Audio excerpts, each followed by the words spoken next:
but I'm here to provide and help this great organization give you the very best and accurate information to keep our police officers and, most importantly, our citizens safe.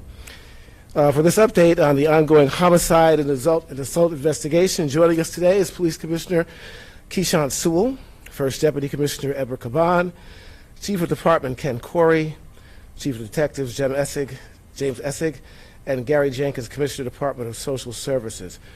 After the briefing, we will have a Q&A. I'm urging everybody to stay on topic and no repeat questions unless they're creative. Right now, Police Commissioner Sewell. Good afternoon, everyone, and thank you for being here to help us amplify this message. Over the past week, there have been multiple stabbings in 3 different Manhattan precincts. 1 victim succumbed to his injuries. These are senseless acts on defenseless people experiencing homelessness, and somebody knows this person. In addition to our own efforts that Chief Corey will outline, we are working with our partners here in DSS, who through street outreach and nonprofits are engaging their clients to stress to them the importance of being alert and to seek indoor shelter. We need to get this killer off our streets as quickly and as safely as possible. I'll ask Chief Essig to step forward to go over the investigation. Good afternoon, everyone. I just want to update you on 3 connected incidents involving homeless men who are being stabbed while sleeping outdoors. In one incident, the male died of his wounds. The first incident occurs on Tuesday, July 5th at 3:10 a.m. at West Street and Christopher Street in the West Village. A 34-year-old male was lying on the bench when he says he awoke to pain in his stomach. He crosses the street where a passerby calls 911. He was taken to Bellevue Hospital where he succumbed to his wounds. Video of that incident is not on camera, but we observe a male black, approximately 30 years old, in a black hooded sweatshirt with Innocence Project written across it, black pants, and a gray backpack with bright neon sneakers. He picks up that victim's city bike, he rides it around the block, returns, and we believe he stabs our victim. He then removes a black backpack that belonging to the victim. We recovered that backpack a short while away. The second incident occurred on July 8th at 10 p.m. at Madison and East 49th Street. It was reported to us on July 10th where the victim, a 59-year-old male, thought he could self-treat. This incident, caught on video, shows the perpetrator sitting on a bench for approximately 30 minutes while our victim is sleeping along the building line. The perpetrator then puts on a COVID mask, walks over, and stabs our victim 1 time and walks off. The description we receive is a male black wearing a black t-shirt, black pants, bright neon sneakers, and a gray backpack. In our third incident, it occurs on Monday, July 11th at 3:30 a.m. at 9595 FDR Drive, which is the Stanley Isaac Playground. Our victim here is lying on the ground in the basketball court on his clothes. He states he felt a punch in the side. He gives chase to the perpetrator, but is unable to pursue due to his wounds. Again, a male black, approximately 30 years old, wearing a black sweatshirt with Innocent Projects written across it, neon sneakers, and again, that gray backpack he's carrying. We are asking, and we're getting out new images and new video of the believed perpetrator. We're asking anyone's help who knows something, who saw something, or who sees something, to call Crime Stoppers at 1-800-577-TIPS. And if you see this male on the street, to call 911. He is armed and dangerous. We are asking the public's help, and we need the public's help before the strikes again. With that, I'd like to turn it over to Chief Corey.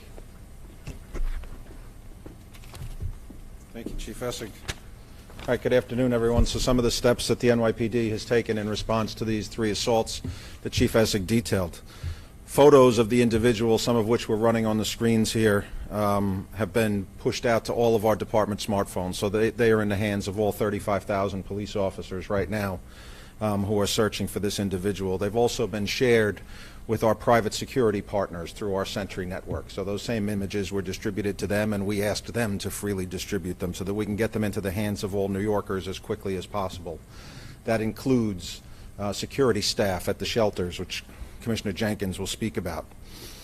Our officers are out there engaging homeless individuals, particularly in the late night hours, people who may be sleeping on the streets or sleeping on park benches, making sure that they're okay, showing them the photographs, alerting them to the danger that currently exists, and trying to convince them to go into shelter, and also asking them if they recognize that particular individual, if they have seen him or seen him around, or could give us any information that would aid in the investigation. Those are the big steps that we've taken so far. As Chief Essig said, we need the help of New Yorkers. If you know or have seen this person in these photos, and the photos are of sufficient quality that someone who knows this person will recognize them from these photos, call 800-577-TIPS. All calls are kept strictly confidential, and you could be eligible for a cash reward as well. Commissioner Jenkins? Thank you, Chief Quarry. Good afternoon, everyone.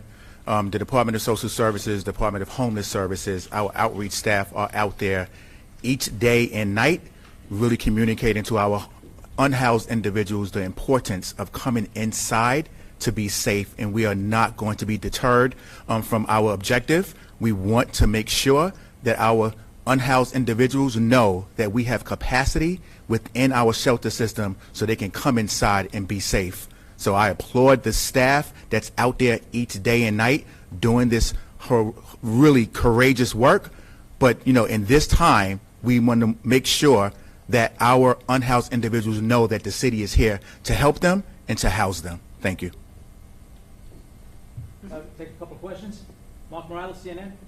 So I wanted to ask about this guy's whereabouts, and this is, I think, I'm not the only one, just reminded by the attacks that happened at the beginning of the year when you had another guy who was shooting homeless people on the street.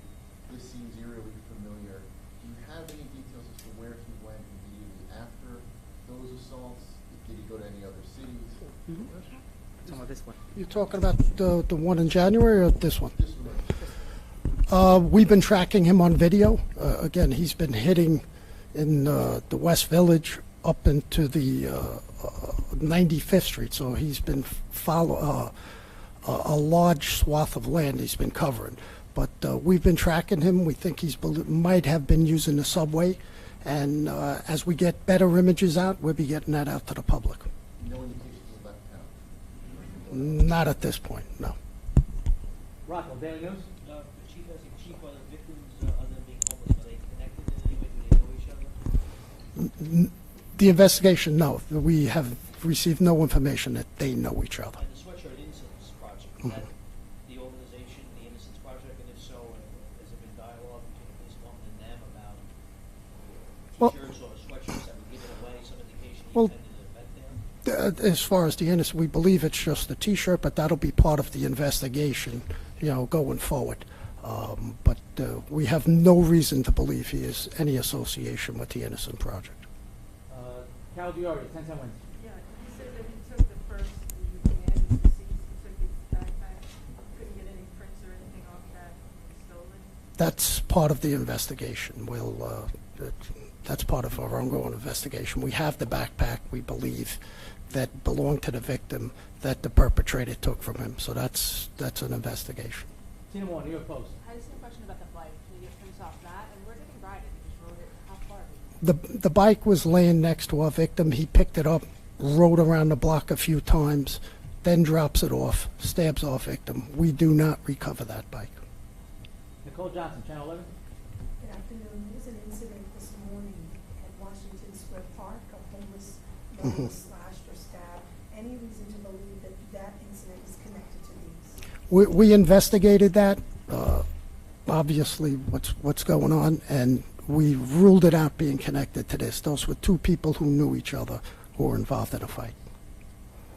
Alicia? I just want to make sure I understand clearly. So the victim that died, the bike that he took, that was the bike the victim was using, but at the time he was sleeping? He was sleeping, yes. He took the bike, rode it around, came back, and then stabbed. Yes, that's the second time he's done it. He's rode the bike around the block, and in another incident, he stands 30 feet away staring at him for a half hour, our victim. Dean Moses, AM New York? Did he say anything to the victims who survived? Did they give any information? No. No statements are made to the victims. The victims are all sleeping. They wake up feeling what's described as a gut punch, kick in the stomach. Any other, also? Chief, any reason to suspect that the suspect was also homeless? Do you have the name of the dead man? We have the name. We've identified the deceased. We won't be releasing that. But as far as the perpetrator being homeless, we have no indication of that now, except that he's targeting homeless individuals, but that's part of the ongoing investigation. All right, Carol, last question? Yeah, can I just want to clarify something? They describe a punch, but were they in fact all stabbed? They were all stabbed, puncture wounds, all three. All right. Mark Morales, last question. Do you know anything about the type of blade that was used to do the stabbing? Our best witness was the third witness up in Upper Manhattan. He described it as a large kitchen knife. All right, I'm sorry, just real quick, in response to Mark's question. Suffice it to say you haven't recovered a weapon, have you? No, we have not recovered the weapon. all right, thank you, everyone.